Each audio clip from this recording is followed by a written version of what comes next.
Leon memerintahkan si wanita mulut besar untuk menyerangku. Suara yang nyaring membuat lenga ini berdenging. Aku mencoba melindungi diri dengan membuat perisai gaib. Suaranya bisa diredam dengan sempurna, sehingga hanya menimbulkan efek tak nyaman di telinga. Aku mengeluarkan kujang, lalu melemparkan padanya. Sebuah sabit besar berhasil menahannya. Ternyata Leon masih melindungi peliharaannya. Si wanita bermulut besar kembali mengeluarkan suara melengking. Kali ini jauh lebih kencang dari sebelumnya. Aku kembali bisa menahannya meski gelombang suara itu membuat hidung ini mimisan. Leon tertawa. Baru menghadapi dia saja, kamu sudah kewalahan, ledeknya. Ku coba melemparkan kujang. Lagi-lagi sabit itu menahannya. Pusaka itu memiliki kekuatan super besar. Sayang sekali berada di tangan orang lemah macam kamu.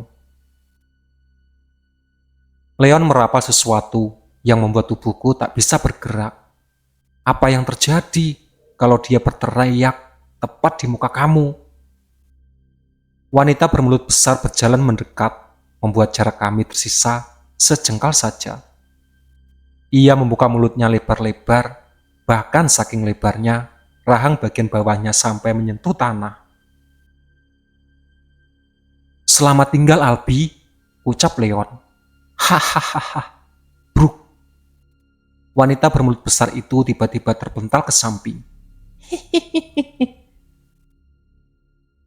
Kuda putih milik Thompson, Bronson datang dan berdiri dengan gagahnya di hadapanku. Ternyata ia yang menabrak wanita itu. Kenapa kamu tidak memanggil kami? Para sesepuh datang, kemudian melepaskan jeratan mantra Leon. Kini aku pun bisa bergerak kembali. Wanita bermulut besar bangkit dan menyerang, melayang mendekati Leon. Sepertinya akan banyak korban, ucap Leon. Para sesepuh sudah mengeluarkan senjata pusaka masing-masing, sementara kuda putih tetap berdiri di depanku. Aku duduk dan melepas sukma. Leon sama sekali tidak terlihat panik. Ia juga tidak bisa memanggil bala bantuan. Sepertinya ia sangat yakin bisa mengalahkan kami hanya dengan dua makhluk itu. Aku naik ke kuda putih, lalu berputar-putar mengitari Leon. Wanita bermulut besar menancapkan kakinya ke tanah, lalu menjerit kencang. Gelombang suaranya berhasil menghentikan lajuku. Entah bagaimana si jubah hitam tiba-tiba ada di hadapanku, sambil membawa sabit besar. Ia mengayunkan sabit dengan cepat, kuda putih berhasil menghindar. Beberapa sesepuh terlihat terbang dan berusaha menyerang si jubah hitam, namun serangan mereka dapat ditahan dengan mudah. Bahkan saat si jubah hitam mengayunkan sabit, mengenai salah satu sesepuh dan langsung terkapar. Itulah kenapa saya malas tinggal di sini. Jin-jinnya sangat lemah, ledek Leon, membuat para sesepuh terpancing menyerangnya. Leon mengeluarkan rantai hitam berujung runcing. Rantai itu bergerak seperti ular dan menyerang sesepuh yang mendekat. Lihat, baru melawan rantai saja sudah kerepotan. Leon kembali meledek. Emosiku ikut terpancing. Kuayunkan kujang pada Leon, namun si jubah hitam berhasil menahan. Sial, sangat sulit sekali mendekatinya. Aku melangkah mundur. Saya baru lihat makhluk bisa bergerak secepat itu, ucap kakek Harja, salah satu sesepuh dari tanah Sunda. Wisesa, pangeran dari kerajaan jin di Jawa Barat, fokus menatap wanita bermulut besar. Sebaiknya kita incar yang paling lemah dulu. Ia mengeluarkan keris panjang. Sangat sulit mendekatinya, ucapku. Serang dari segala arah, buat makhluk hitam itu kebingungan, usulnya. Saya setuju, sehebat apapun dia, pasti memiliki kelemahan, saut kakek Ardiasa, salah satu jawara dari tanah Betawi. Kami pun mulai menjalankan rencana. Tugasku hanya berputar-putar saja sembari mengamati keadaan. Wisesa dan kakek Adiyasa bertugas mengalihkan perhatian si jubah hitam, sementara yang lain menahan rantai itu. Leon terdiam tak bergerak sambil menutup matanya. Sekelebat terlihat ada yang keluar dari tubuhnya. Bruk! Tiba-tiba Leon sudah duduk di belakangku dan memukul dari arah belakang. Aku terjatuh dari kuda putih. Leon mengeluarkan sebuah belati hitam dan menusuk kuda putih. Kuda putih pun tumbang terjatuh ke tanah dan menghilang. Leon tertawa puas. Sekarang kamu tidak memiliki tunggangan lagi. Aku mengepalkan tangan marah. Kemudian mendengar suara bisikan. Suara itu menembus tanah. Suara yang sangat mirip dengan kakek Danu.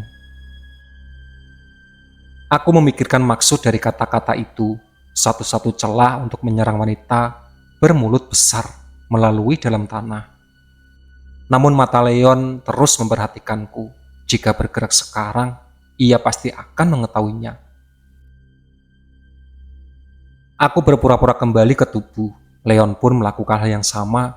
Ku raih batu, lalu melemparkan ke arah Leon. Ia menepisnya dengan tanah kosong. Di saat inilah aku melepaskan sukma dan masuk ke dalam tanah. Aku muncul tepat di kaki wanita bermulut besar. Albi, tangkap! Wisesa melemparkan keris panjangnya padaku. Ku tangkap keris itu, lalu menusukkan pada tubuh wanita bermulut besar. Ia pun menjerit kesakitan, membuat aku tak bisa bergerak. Pada saat bersamaan, Leon melepaskan sukma dan menusukku dengan belatinya. Kakek Adiyasa menarikku dan aku pun kembali ke tubuh. Waktu kamu tidak akan lama lagi, Albi. Belati ini sudah dilapisi ilmu hitam dari bangsa Nordik, ucap Leon.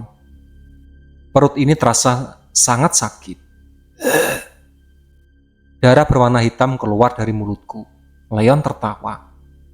Dasar bodoh, kamu pikir keris seperti itu bisa membunuh Banse?